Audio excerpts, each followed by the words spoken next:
Welcome to Donmar TV News Channel. May basbas po. Kagaya ng ano, for example lang. Okay, yung mga equipment, ang kubol ko doon, ang kubol ko doon centralized po. Ang opisina ko po ay para ding opisina ng congressman at senador. At ang aking kwarto doon ay kung meron po tayong Shangri-La Hotel na kwarto, parang ganun din po. So yung CR ko po ay talagang pang 5-star hotel. Bukod ba sa Shabu, yung bang mga party drugs, yung ba'y nakakapasok din sa loob ng prison ng Bilibid? Party drugs, ang alam ko lang po, Shabu ang makapasok. Yung party drugs, hindi ko alam yung ecstasy. Hindi ko alam yan kasi sobrang parang social na yun eh. Siguro Shabu na siguro. Walang naman po doon. Let me just reserve my right to ask again in the next round of the... So, Mr. Colambo, are you a drug lord? Drug lord po ba kayo, Mr. Colambo? Hindi po. Ako po ay may negosyo po ng lending po magpautang. Ang kaso ko po ay robbery. Opo. Yung kinalaman po, magkano po sa kaalaman nyo, Mr. Magleo and Colambo, ang drugs na umiikot sa loob ng New Bilibid Prison? Magmula po, Your Honor, magmula po October 2013 sa 44-45 million po sa 3 million. Hindi po kasali po yung 1 million po, yung big concert po. 1 million po kasali. So sa isang taon po ang aking big concert po, 10 beses is 10 million. So naka-isang taon ako mahigit po, siguro nasa mga 14 to 16 million po yung sa 1 million po. So can-unbear po na share po kay Secretary De Lima. So magkano lahat po yun? 46 plus 14? 46 plus 14, 4, 50, 60 po. 60 million. May salamat. Yeah, my first question goes to Herbert Colambo. Nasabi mo kanina na nagbigay ka ng pera sa ating dating Secretary of Justice at sa Director ba? Yes. Paano mo pinapadala sa kanila? Yun po si Junior Sanchez po ang kumukuha ng 3 million po a month. Doon makikita sila. Minsan sa DOJ tinadala po sa aking talent manager na si Renante Diaz. At minsan po, yung 1 million sa event ko, sa concert, ay mismo siya rin minsan si Junior Sanchez ang kumuha ng 1 million. Based on your statements, do you consider Secretary De Lima as a protector of Colanco, Sebastian, Peter Co, and this, yung mga VIPs pa? Ang tanong ko, nung nandun ka na sa Bilibid, nakakulong, nung nagbibigay ka ng pera, allegedly, to Secretary De Lima, yes po. saan ka na yung pera? Diba galing sa election? Mga drug lords po, dahil po ako chairman ng Carcel side. Kung pera galing sa drug lords, ano ka? Ako po ay chairman po. Hindi nga. Hindi ko sabihin, dalawa na yan, it's either you're a drug lord or you're a protector. Diba?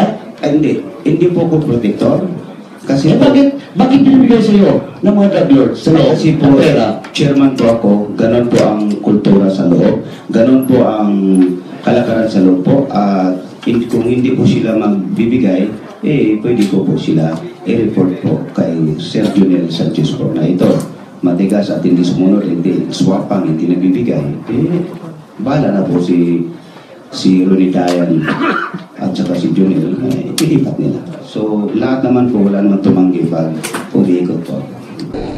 Itong mensahe ko, gusto ko lang po sa inyong ipaalam na hanggang kaninang madaling araw po ay hindi ko po alam kung itutuloy ko po itong pagharap sa inyo. Mula ho kasi kahapon hanggang kanina at kahit na hanggang ngayon, sa sandaling ito, marami pong nagte-text sa akin. sinasabi yung kanilang suporta. Pero ang iba ho sa kanila, ang sabi po, manahimik ka na lang, huwag mo na lang patulan para hindi na lumala, hindi na humaba. Meron naman po ang ibang nagsasabi na lumaban ka. Pagtanggol mo sarili mo. Hindi po ako lalaban. Hindi ko po kayang labanan ang Pangulo. Unang-una, hindi ko nga ho alam kung anong kasalanan ko sa kanya. Pero napag-isipan ko po na ano pa kaya ang mas lalala sa ginagawa na nila sa akin ngayon, na sinisira nila ang aking dangal at linalapastangan nila ang aking pagkababae. Meron pa kayang lalala dyan? Malinaw naman po sa ating lahat ng mga disenteng tao na ang pagsisira sa dangal mo at sa magandang pangalan mo ay higit na mas malala sa pagsira sa buhay mo. At naisip ko rin po na kaysa naman iisa-isahin ko kayong harapin, dahil nga my phone lines since yesterday have been really burning. Lahat ho ata kayo gustong mapakinggan ang reaksyon ko. Kaya minarapat ko na lang na humarap na lang sa inyo sa pamamagitan ng isang mensahe. At ito na po yun.